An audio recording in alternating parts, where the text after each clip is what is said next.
살디엘의 아들 스룹바벨과 예수야와 함께 돌아온 제사장들과 레위 사람들은 이러하니라. 제사장들은 스라야와 예레미야와 에스라와 아마랴와 말룩과 핫두스와 스가냐와 르훔과 무레못과 이또와 긴느도이와 아비야와 미야민과 마야다와 빌가와 스마야와 요아립과 여다야와 살로와 아목과 hil기야와 여다야니 이상은 예수야 때의 제사장들과 그들의 형제의 지도자들이었느니라. 레위 사람들은 예수야와 빈누이와 간미엘과 세레비야와 유다와 마따야니 이 마따냐는 그의 형제와 함께 찬송하는 일을 맡았고 또 그들의 형제 박부갸와 운노는 직무를 따라 그들의 맞은편에 있으며 예수야는 요야김을 낳고 요야김은 엘리야셉을 낳고 엘리야십은 요야다를 낳고 요야다는 요나단을 낳고 요나단은 얏두아를 낳았느니라. 아멘.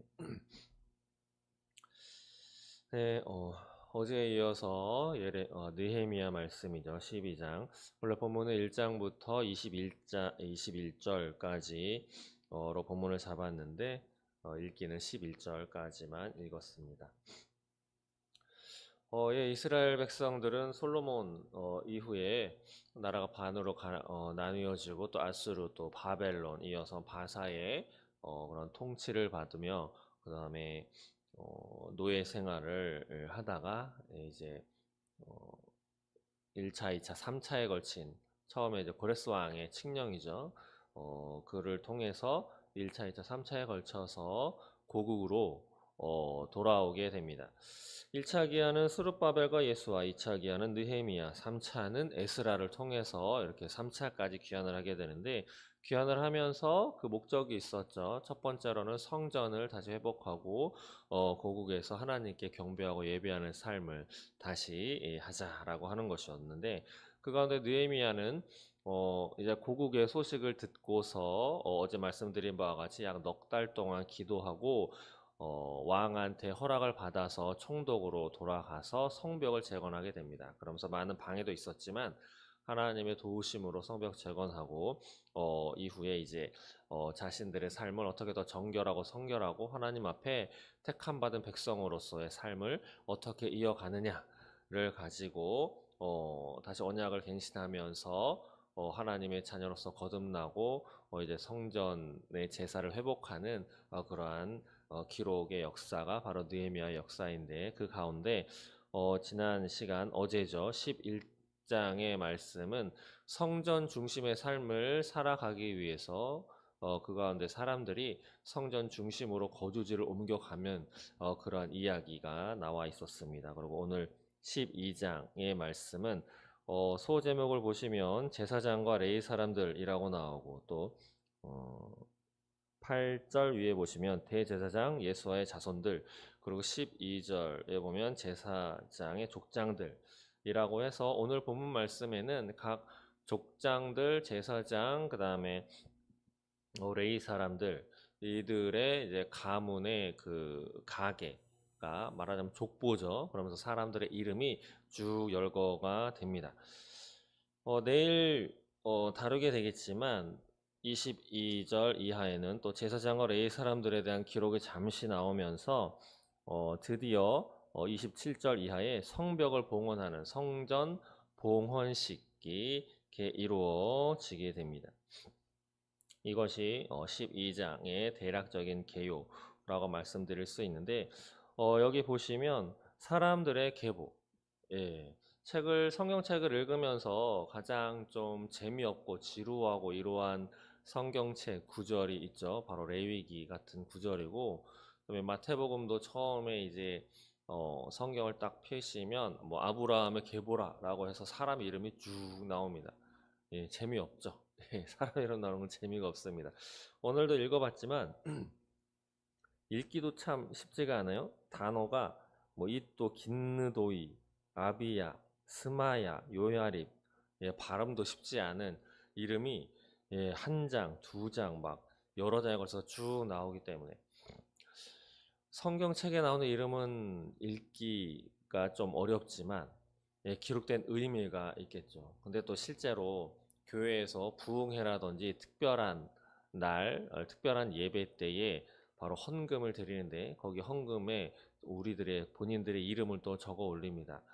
목사님들에 따라서는 그 이름을 그냥 지나치고 하나님도 아시기 때문에 굳이 거론하지 않으시는 목사님이 있지만 또 어느 목사님들께서는 굳이 그 이름을 시간을 다 들여가면서 일일이 다 읽어가면서 어느 분이 헌금하셨습니다 라고 하면서 또 그 뒤에 나와 있는 기도 제목도 쭉 읽는 목사님들이 계십니다.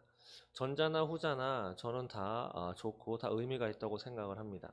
하나님께서 다 기억을 하시기 때문에 그 예배 시간 말씀 전하기에도 빠듯하고 여러 가지 또 순서가 있기 때문에 이름을 다 그 많은 사람들의 봉투도 어쩔 때는 막 이만큼 두꺼운데 그걸 일일이 다 읽는다고 하는 것이 시간을 좀 허비한다라고 하는 생각도 있고 또 그러면 또 예배 시간이 길어지면 사람들이 정작 들어야 할 말씀에 집중하지 못하기 때문에 읽지 않는 그 기본에는 하나님께서 누가 어떤 마음으로 예물을 드렸는지 다 기억을 하시기 때문에 그것을 굳이 이야기할 필요가 있겠느냐라고 하는 것도 저는 동의를 하고 또 한 가지는 그 시간 귀하지만 누가 어떤 기도 제목으로 봉헌을 올렸느냐를 일일이 열거하면서 그 귀한 예배 시간에 사람들의 이름을 거론하는 것도 저는 동의합니다. 왜냐하면 우리들의 이름 안에는 우리들의 전 인격과 우리들이 담겨 있기 때문이죠. 우리를 규정하고 하는 것은 우리의 이름입니다. 예, 그렇기 때문에 김연구라고 하는 그 이름 안에 김연구라고 하는 사람의 모습과 성격과 또 사람들에 대한 태도, 여태까지 살아가면서 어떠한 모습을 보였는지 그 사람의 정체성에 대해서 다 들어있기 때문에 사람들이 저를 부를 때 연구라고 하지 뭐 다른 것을 부르지 않잖아요. 저기요. 뭐 물론 모르는 사람들은 아저씨라고도 할 수 있겠지만 좀 친근하면 이름을 부르거나 동생, 뭐 형, 오빠 뭐 이렇게도 부를 수 있겠지만 이름이라고 하는 것에는 모든 것이 담겨 있습니다. 지난 주에도 말씀드렸다시피 예수 이름에 모든 것이 담겨 있는 것처럼 사람 이름에 그래서 이름이 참 귀중한데 하나님께서도 요한계시록에 보시면 구원받은 백성들의 이름을 바로 생명책에 기록해 놓으셨다라고 하셨죠. 근데 만약에 하나님께서 우리들의 이름을 그러진 않지만 모른다라고 하면 그 생명책에 연구라고 하는 사람을 기록해 낼 때 어떻게 기록하겠습니까? 모습과 뭐 성격, 뭐 어디서 태어나고 얼마나 살았고 이런 걸 쭉 열거를 하지 않겠어요? 그렇기 때문에 이름은 참 귀한 건데 생명책에 이름을 넣었듯이 성전에 예물을 드릴 그 이름을 적어 놓은 그 예물 봉투를 하나하나 열고 한다는 것도 큰 의미가 있다고 저는 생각을 합니다. 그런 것처럼 오늘 이 본문 말씀에 사람 이름들이 쭉 열거돼 있는 것도 그런 의미로 한번 읽어보시면 큰 도움이 되실 텐데 오늘 읽었던 12장 1절부터 읽었던 그 이름들을 보시면 1절에서 7절까지의 열거된 이름들은 1차 기한 때 BC 537년 스룹바벨과 함께 돌아온 제사장들의 명단이 나와 있는 것이고요. 8절부터 9절까지는 2차 기한 때죠. 느헤미야 시대의 제사장들의 이름들이 열거되어 있습니다. 그리고 10절과 11절까지는 스룹바벨과 함께 귀환했고 또 성전 재건에 앞장섰던 대제사장 예수와의 족보가 기록되어 있습니다. 오늘 읽지 않았지만 12절부터 21절까지 예수와의 아들이죠. 요아김 때의 제사장들 그리고 22절부터 26절까지는 레위족장의 계보와 역할 그래서 이들은 또 역할에 어떤 것이 있었냐면 제사장 보조를 했고요. 창꼬지기 또 찬양을 불렀고 문지기 역할을 했습니다. 이렇게 종교인들 특히 제사장들과 레위인들을 비롯한 이들의 이름들을 왜 이렇게 굳이 열거를 했느냐 성경을 보실 때 단편적으로 보셔도 큰 의미가 있고 또 하나님이 나에게 주신 말씀이다 라고 받아들여서 큰 또 뜻이 있고 하겠지만 성경을 읽으실 때 앞뒤를 같이 읽어보시면 이것이 왜 기록되어 있고 어떤 의미로 기록되어 있는지 그 의미를 보다 좀 더 살펴볼 수 있습니다. 아까 말씀드렸듯이 오늘 본문 12장 27절 이하에 보면 성벽을 봉헌한 봉헌식이 나옵니다. 봉헌식이 앞서서 제사장들의 이름, 레위인들의 이름, 성전에서 봉사하는 자들의 이름을 열거했다라고 하는 것은 큰 의미가 있다고 봅니다. 어떤 의미가 있냐면 성전 봉헌을 하면 그 성전에서 어떤 예배, 지금으로 말하면 예배죠. 근데 이 당시에는 이제 다시 중단되었던 성전에서 행해졌던 제사를 다시 시작을 하게 되는, 그러므로 하나님 앞에 제사드림으로 하나님의 자녀임을 다시 회복하게 되고 자신들의 죄를 다시 양행이나 짐승에 전가시켜서 죄를 사함받는 구원의 그 절차를 또 하게 되는, 그리고 또 하나님을 경배하고 하나님의 또 음성과 말씀을 들을 수 있는 제사장을 통해서 그러면서 다시 한번 하나님이 거룩하신 것 같이 다시 한번 거룩한 백성으로 거듭나는 그러한 제도가 제사 제도로 하나님께서 주셨는데, 그런 제사를 하나님은 성전에서 하도록 이렇게 이야기를 하셨죠. 그렇기 때문에 포로 생활에서부터 다시 귀환했던 그 목적 중의 목적이 그 성전을 다시 회복하는 것을 목적으로 해서 돌아왔습니다. 그렇기 때문에 오늘 12장에 성벽 봉헌식 하기 전에 명단이 이렇게 기록되었다라고 하는 것은 성전을 봉헌한 이후에 성전에서 직무를 행하는 그 제사장들이죠. 또 레위인들, 성전에서 행하는 그 문지기 역할을 하는 성전의 봉사자들을 다시 명단에 기록하면서 이러한 사람들이 성전에서 다시 하나님의 일을 수행할 것이고 이들을 책임지고 하나님의 백성들을 다시 하나님의 백성답게 거룩하게 하기 위해서 그들의 사역을 이어갈 책임이 있다라고 하는 그런 의미로 앞에서 열거했다라고 볼 수 있습니다. 그렇기 때문에 사람 이름이 그냥 기록되어 있는 건 아니죠. 그렇다면 느헤미야 시대 때 성전을 다시 회복하고 성전 예배가 회복하고 성전을 다시 봉헌하면서 성전에 봉헌하는 그 성전에서 또 봉사하고 직무를 담당하는 사람들의 이름을 열거했다라고 하는 것이 2024년 9월 달 더생명교회를 어떤 의미가 있느냐를 한번 살펴보도록 하겠습니다. 제가 준비한 것은 약 2가지 정도로 요약될 수 있는데, 그 한 가지는 무엇이냐면 하나님의 사역은 중단되지 않고 계속 대를 이어서 또 이어져 간다라고 하는 의미가 있습니다. 이스라엘 백성들은 포로 생활을 해서 성전 예배를 드릴 수가 없었죠. 그렇다고 하면 성전에서 직무를 담당하는 제사장을 비롯한 레위 사람들은 할 일이 없었기 때문에 그들은 다른 일을 하면서 살았을 것입니다. 그렇다면 하루 이틀도 아니고 몇 달도 아니고 몇 년도 아니고 거의 70년이라고 하는 세월 동안 제사가 중단되었는데, 그렇다면 제사 일을 수행할 필요가 없는 제사장들은 자신들의 직을 다시 자녀들에게 대를 이을 필요는 없을 것입니다. 그런데 오늘 읽었던 그 족보를 보면 예수아나 스룹바벨 이들의 가문의 족보가 쭉 연결되어 있다라고 하는 것을 보면 하나님의 사역을 담당했던 제사장의 직무는 끝나지 않고 대를 이어서 하나님께서 이어가도록 하셨다. 마치 모세가 출애굽을 시키고 나서 가나안 땅에 들어가기 전에 여호수아에게 바톤을 넘겨줬던 것처럼, 또 엘리야가 자신의 직무를